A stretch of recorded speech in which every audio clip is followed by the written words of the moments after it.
What's up, Closing Nation? Man, we're about to shoot, record, whatever the fuck we call it, another episode of the THC podcast. This is number 46.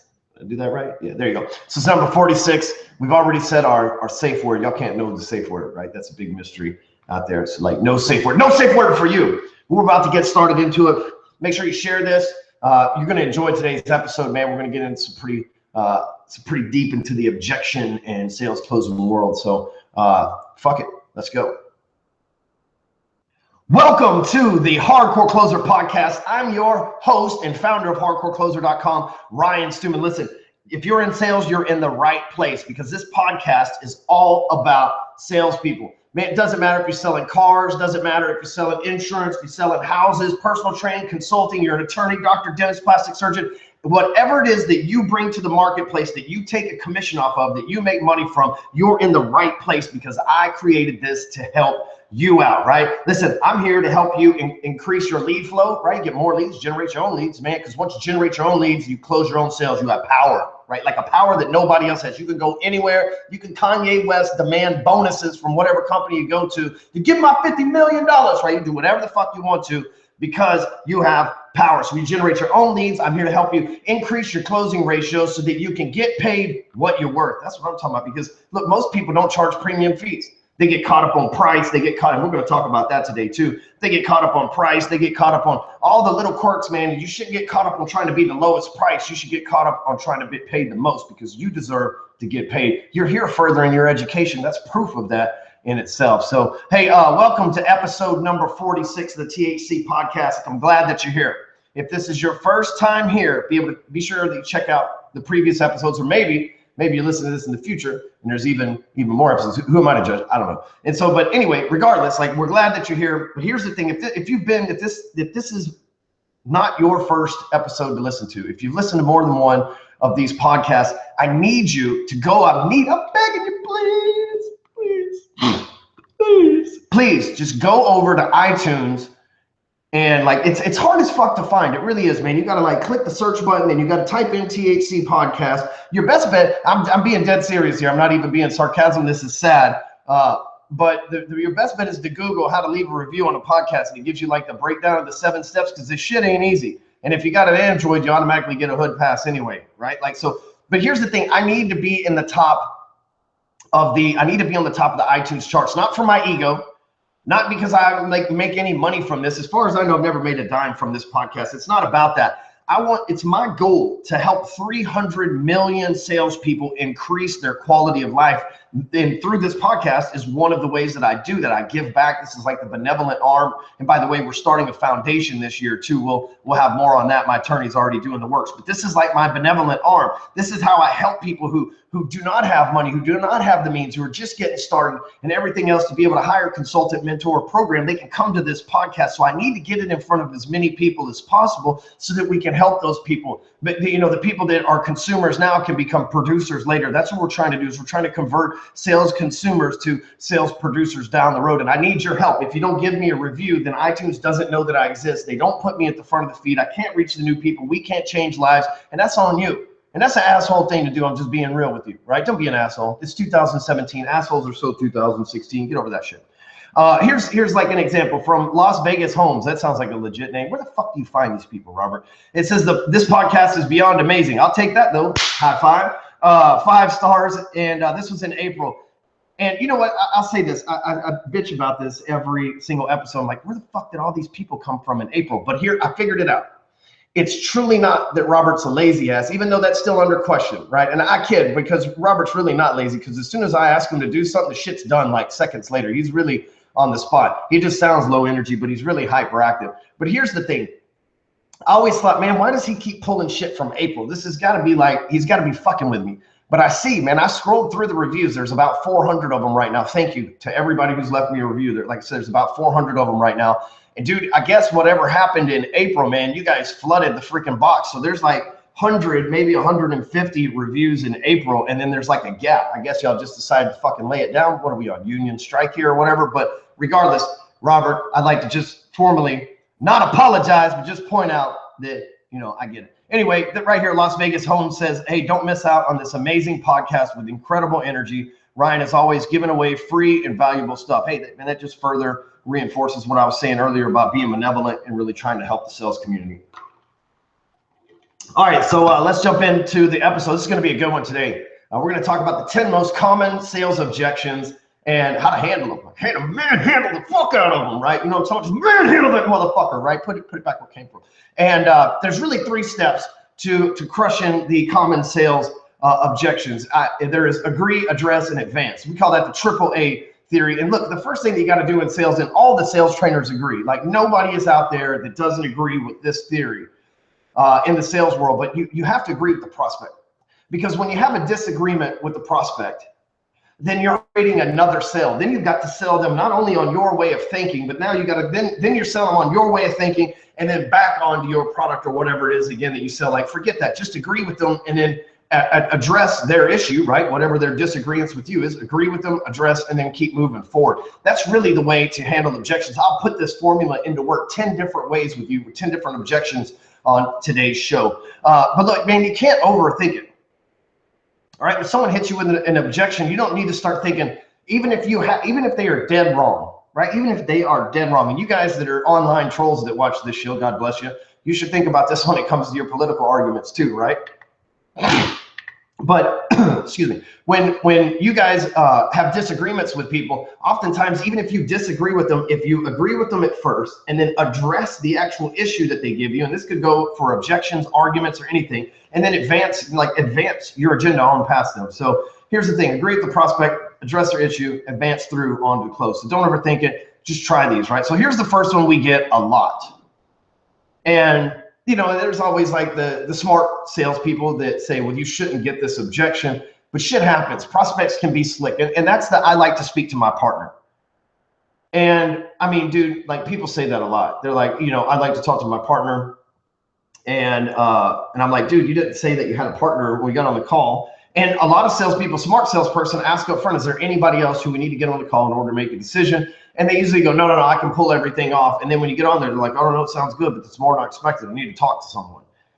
And that could be a wife, a business partner, an assistant, God, right? We've all heard it. I need to pray about it, whatever, right? We've all gone through those. So here's rebuttal that I think works really well for this. I like to speak to my partner. It follows my formula, and then I'll share some little commentary about it too. It says, speaking with your partner is a great idea. However, I highly doubt that they'll be as excited to talk about it as you are. After all, you're here and they're not. Right now, I'm in front of you and able to answer all your questions, not theirs. Here's what I suggest you do. Let's go ahead and get you signed up and taken care of today. You're here. The moment is now. Let's not waste any more time shopping. In the event your partner throws a fit and totally shoots down your proposal, you can simply return the item tomorrow. The only catch is, if your partner wants the refund, ask him to come in with you to collect it. I got your back to make sure you get what you need.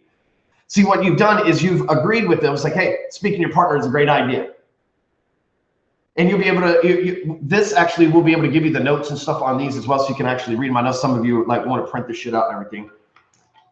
These are actually pre-scripted for once, right? Thanks, Robert. Good job, buddy.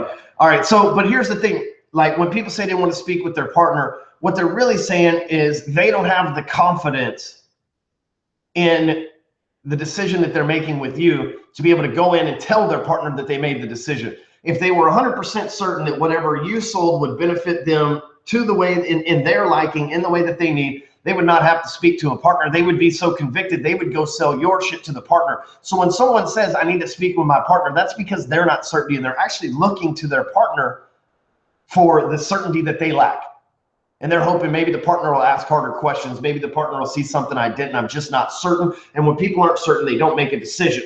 One of the hardest things to do is to get a human being to make a decision. So when you agree with them, speaking with your partner is a great idea. However, I highly doubt they'll be as excited as you are. Remind them that they're in the moment and they're ready now. You said you liked it. You said you were all about it. Your partner is not here. They're not going to be as excited, right? You're addressing the issue. Your partner's not going to be as excited.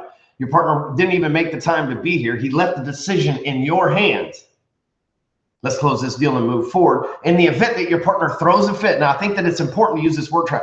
In the event that your partner throws a fit and totally shoots down this process, just ask them to come in and collect the refund with you, and I'll talk to them because I've got your back.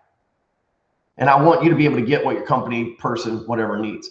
Now, here's the thing. I'm saying I'm taking their side. I've advanced to their side. Like now I've put them against the partner. In the event the partner's trying to spoil your fun, I got your back, man. Make them come in. I'll take the heat.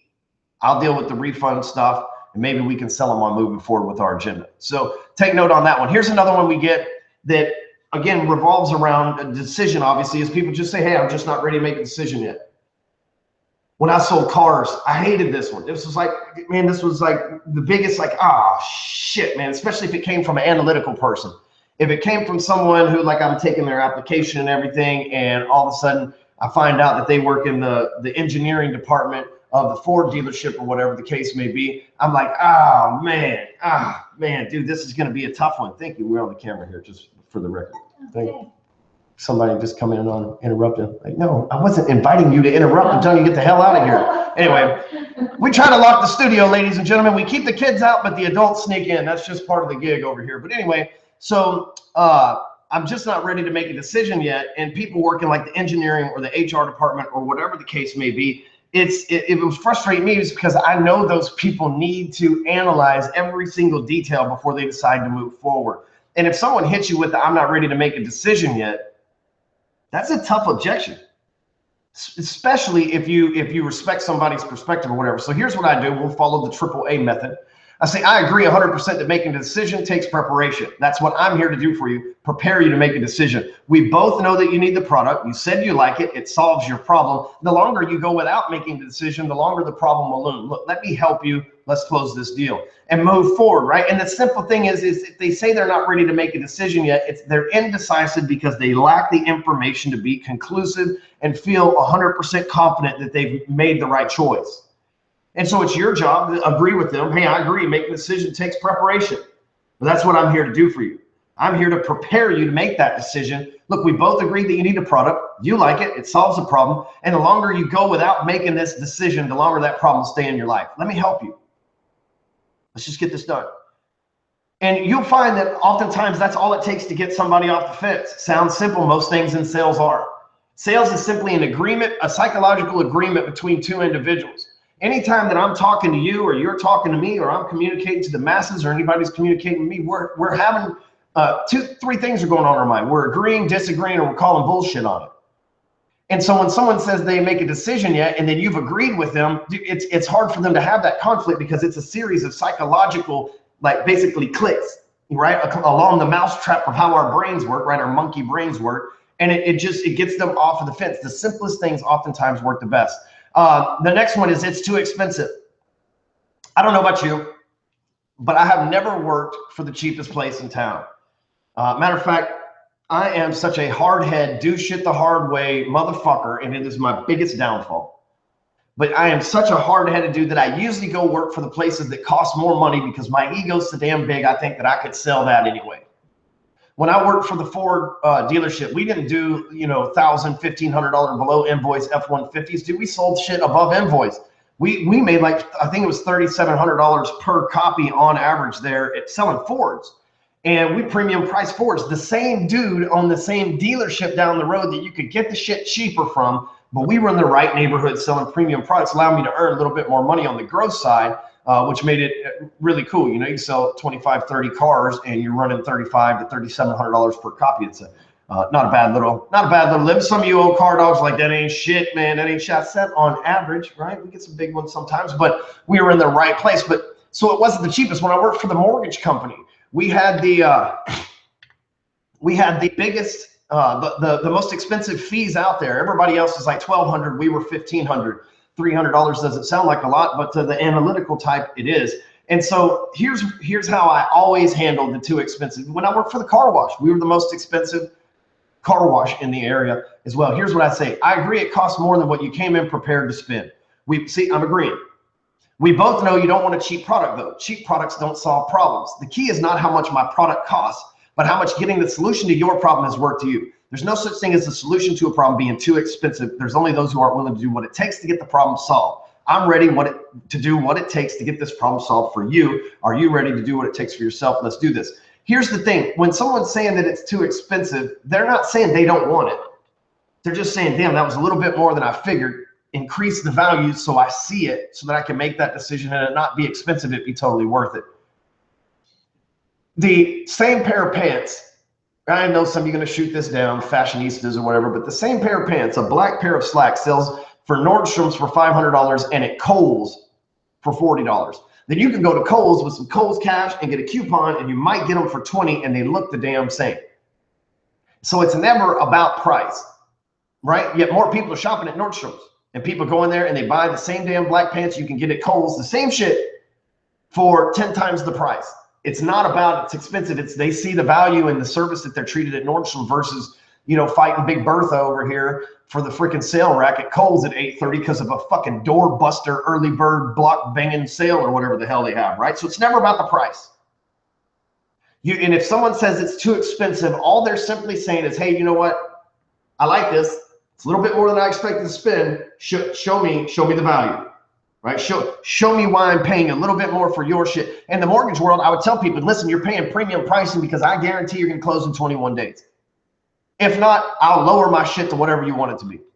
That was my guarantee. It's like, hey, listen, you're paying me for peace of mind. You can go with Bank of America, and they might be a quarter point less in interest rate, and they might be, you know, $1,000 less in fees.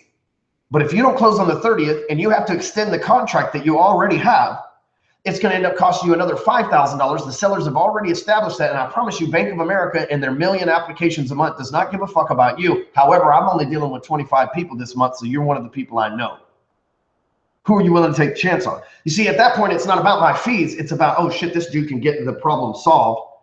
And then all of a sudden it's just a couple of $1,000s. It goes to the wayside. Same thing with cars. You can go over there and negotiate with them and worry about what part of the department that they beat you up on, or we're going to tell you up front, here's the price on it. You can drive over there. Car shop me then. All right, so here's another one. I'll have to come back tomorrow. The goddamn B-back bus. Fuck. We all know, right? One of these days, that bitch is going to show up with big-ass commission checks for all of us. I think when salespeople die and we go to heaven, it's like we get to the pearly gates, and as soon as they open up the gates, there's the fucking B-back bus with one of those big-ass checks like they used to hand Tiger Woods when he was good at golf before that chick fucked his mind up. The big cardboard checks with like extra zeros and shit like that. I think they give them to Jordan Spieth now. But so those big-ass checks, and it's going to be all those commission the people that went to B-back heaven and just fucking lied to you and never came back. But until then, you're going to have to deal with the objection. I'll have to come back tomorrow. Or the illustrious, I need to sleep on it. And all that is like, I need to perpetuate my inability to make a decision based on the facts that you have provided for me. Fuck, that sounded smart, man. Like, make that a word track, Robert. Boom. Anyway, so when someone's saying they'll have to come back tomorrow, it's because they don't feel that you've armed them with enough information that they can make an informed decision. Most of the time when someone says they need to sleep on it, what they're doing is the exact opposite. They're thinking on it. And they're researching, they're going back to the internet. You have an opportunity right there while you're with them on the phone, in person, through a hangout, whatever the case is. You have an opportunity to cut that cycle short, because closing's a service. We all say that. Closing's a service, man. The longer someone goes, if you know somebody's going to buy what you sell, and if they go another month thinking about it, another day thinking about it, another week thinking about it, then their problem has loomed for another week before they get the solution. The solution's inevitable. Make the decision today, stop the problem immediately, and advance forward with your fucking life. That's some shit Harold says, fucking Harold. Anyway, people say that, here's my process, the AAA.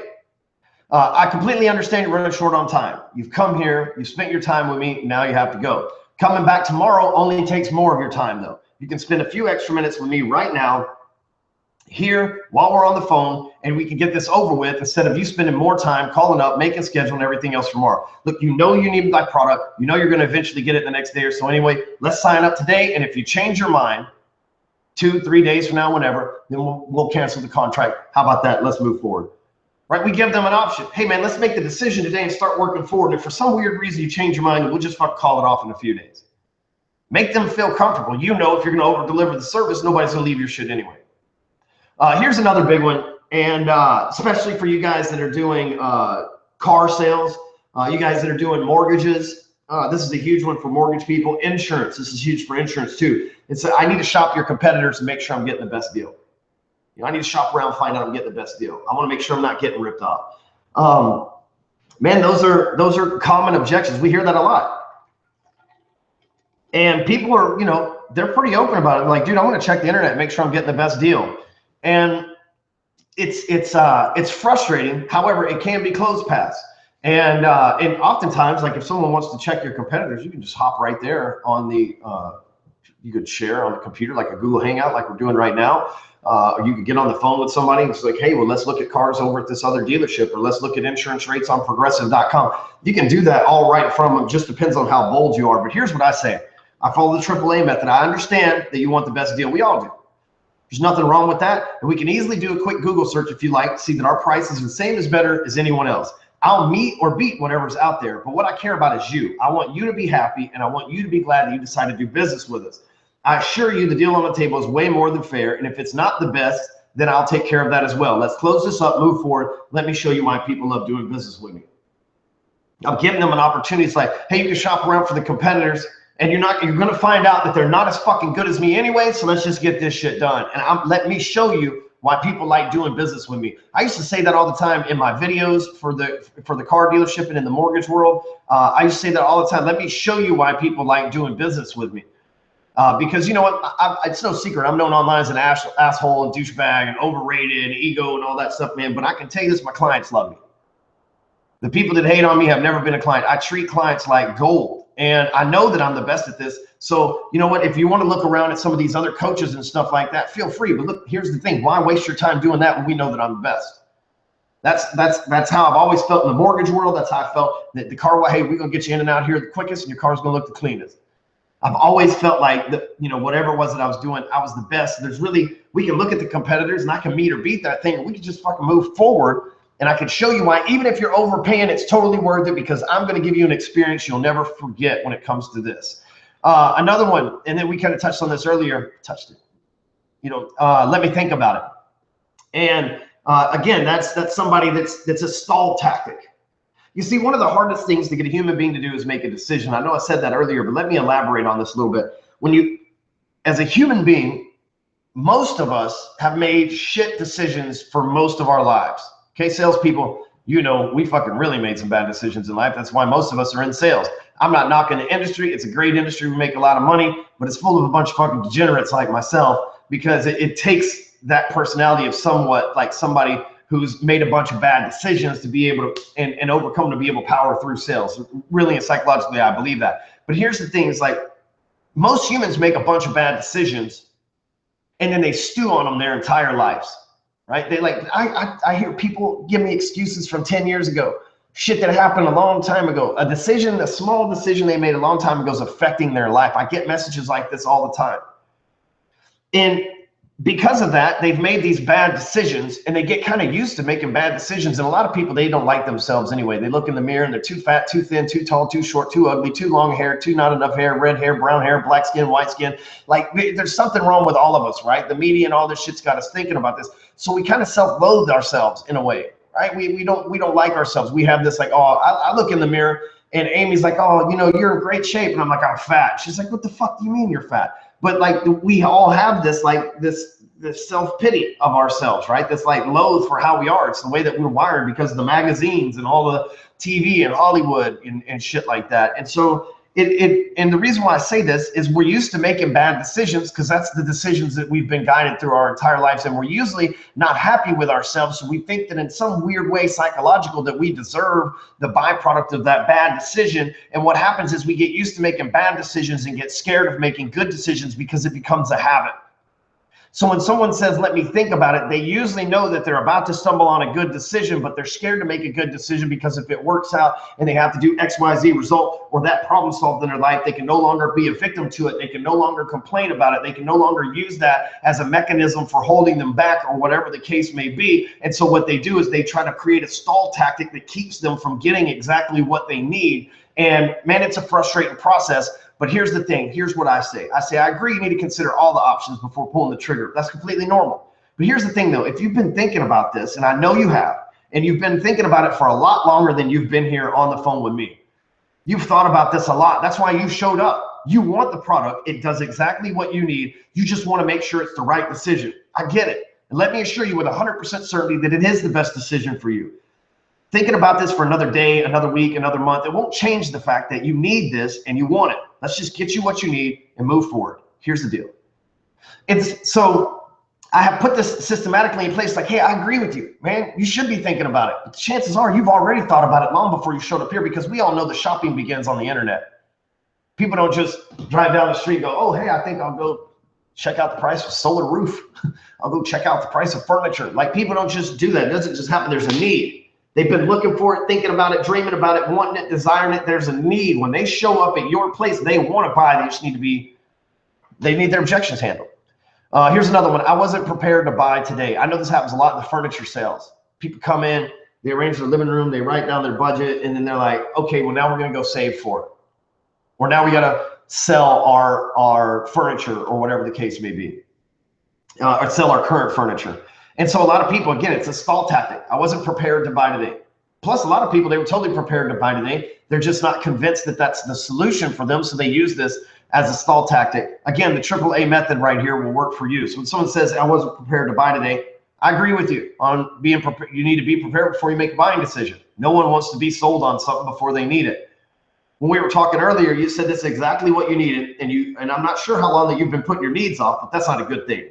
Whether you buy today or a year from now, you're going to end up buying. Why wait any longer than absolutely necessary to solve your problem and fill the needs?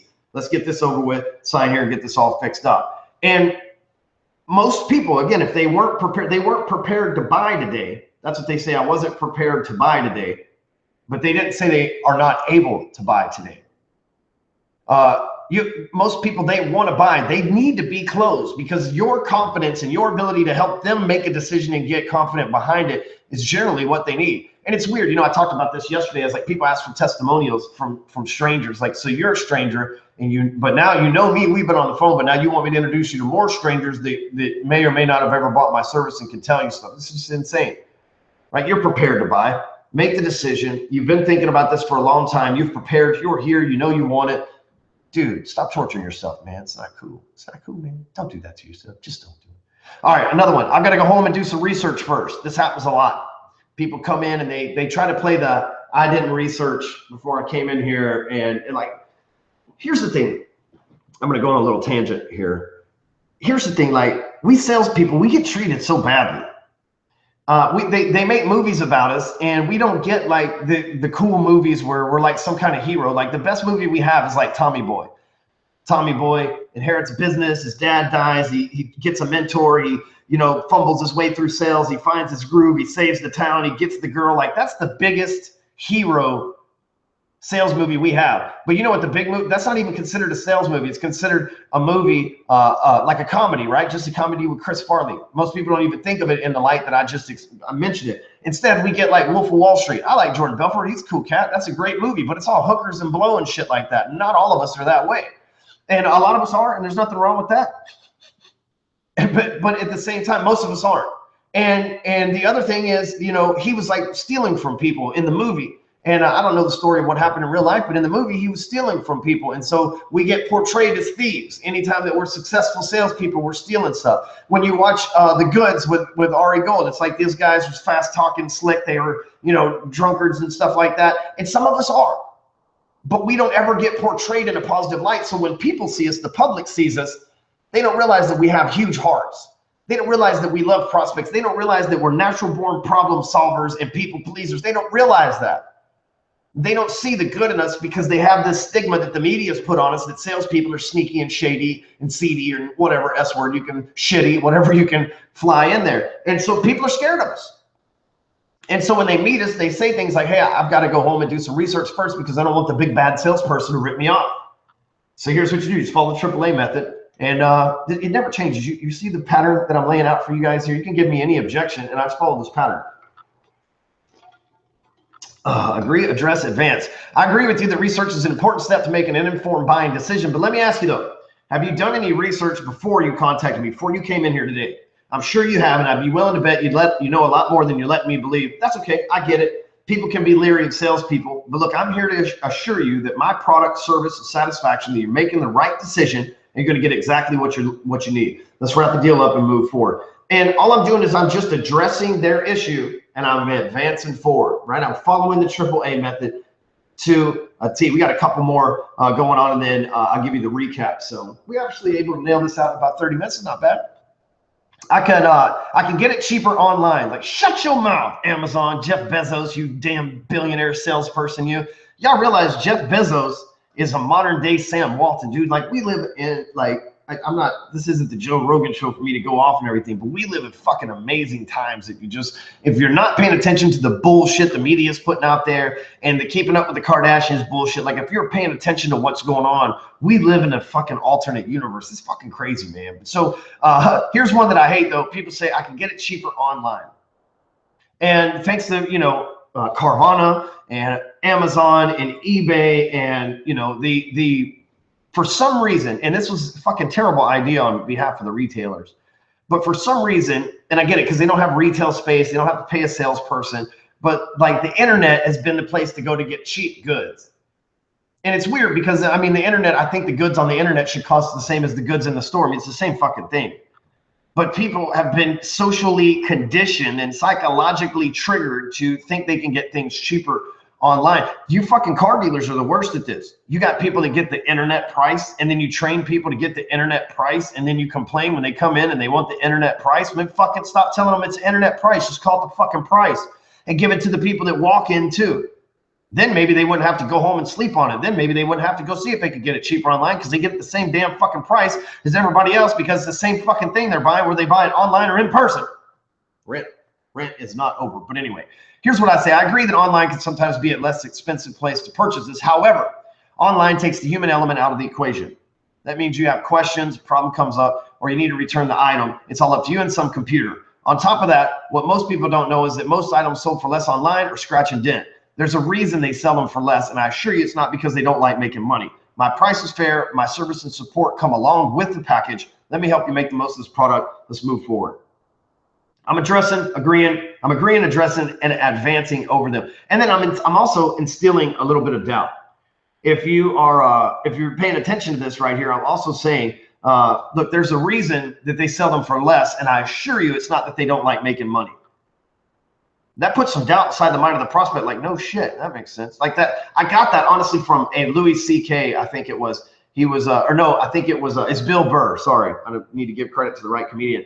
He's talking about not signing up for those like saving coupon things that you get, like the little scanners you get at the grocery store. And he's like, I don't know what you're up to, but I know you don't want to not make more money from me. So I'm not fucking signing up for it because it sounds shady, right? That's why I assure you it's because they don't like not making money. I got that from good old Bill Burr. All right, last one. I don't have time today. Who owns time? Anyway. When people say this, it's a stall tactic. They're not informed because look, we all have the same amount of time. Bill Gates makes billions with his, I make millions with mine. And so we all have the same amount of time. It's just how good and efficient you are with it. So here's what I hit people. They say, I don't have time today. I say, I agree that you're running low on time here. You've invested a lot of time into what we're doing, time on research, travel, thinking, and now talking with me. You told me this is exactly what you wanted today. Now you're out of time. I think we can both agree that you already spent lots of time on this. Since you're here, you're out of time. Let's just go ahead and finish it. Whatever's out there can wait. And then you'll never have to worry about spending time on this issue again. And again, I follow this AAA pattern the entire process through all 10 of these like common objections. Again, I'm going to go over the AAA theory with you. It's agree, right? Don't disagree with prospects. Even if they're dead wrong, don't tell them they're dead wrong because then that's one more sale you have to make. When you fight somebody, you can go up against them and you can punch them and they can hold back and they can give you stress. Or when they punch you, you can just get out of the way and use their energy against them. That's how Aikido works, right? It's how Judo works, Jiu-Jitsu works. You use their energy against them. Agreeing with the prospect, even when they're wrong, and then addressing their issue and correcting it and then advance it, it does that. It drags them through that Aikido, Jiu-Jitsu, Judo process instead of sitting there and going pound for pound punching them. It's a lot easier to let somebody throw themselves on the floor and you walk away than to get your fist scraped up. I know, because yesterday I was like, yeah, I was listening to the headphones, gym, so I was like, yeah, and I like stuck my hand up in the air as I was walking through the door, and I didn't think that I was going to hit the ceiling of the door jamb, and like I knocked the shit out of my hand. I think I broke my knuckle. Fucking feeling all manly and shit. All right, anyway, listen, you can get my book for free. You go over to elevatortothetop.com, and you can grab a free copy. I'm talking paperback, not some ebook bullshit. But you can go to elevatortothetop.com. Make sure you get it. It's a free book. I got like another 3,000 of them that I just ordered, so I can help get them in your hands. Make sure that you leave me a review on iTunes if you haven't already. Come on, man. There's like 100,000 people a month that listen to this show. We got like 300 reviews. You're not going to fucking knock that shit off, right? So go over to hardcorecloser.com. You can get the show notes, the video replay, all that stuff. Closerpodcast.com is like the shortcut. And make sure that you go to Clyxo, clyxo.com/closer. Connect with me on all social media. Sign up for a free account with Clyxo while you're there. That is a badass service. You put on your business cards, your emails, all that shit, dude. It is my gift to the sales world. And with that being said, we'll see you on the next episode. Hey, tell a friend to get their ass over here and check this out. Share this with your friends. Invite some people. And we'll see you next week. Later.